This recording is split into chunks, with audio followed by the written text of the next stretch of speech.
Muri Ghana abantu 17 bapfuye abandi barakomereka ubwo imodoka yari itwaye ibisasu yaturitse nyuma yo gusekurana n'ipikipiki mu burengerazuba bw'igihugu.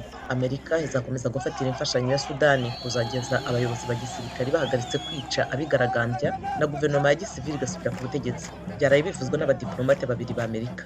Umuvugizi wa guverinoma ya Burkina Faso ejo yumvikanishije impamvu y'icyemezo cya leta cyo guhagarika Facebook mbere y'imyigaragambyo yari iteganyijwe ejo kuwa gatandatu, bavuga ko yahagaritswe kubera impamvu z'umutekano. Urukiko muri Namibia ejo rwanze kwemera gusezerana hagati y'abakundana bahuje igitsina bikorwa mu bindi bihugu, nubwo abacamanza bumvikanishije ko bumva neza ikibazo cy'abo bakundana bagejeje mu rukiko. Naho umunya-Uganda Kakwenza Rukirabashayija, umwanditsi w'inkuru zisetsa unanenga guverinoma ku mugaragaro, yagaragaye kuri video uyu munsi kuwa gatanu umwerekana ubwo yari amaze gutabwa muri yombi mu kwezi gushize atuka umuryango w'umukuru w'igihugu ku mbuga nkoranyambaga.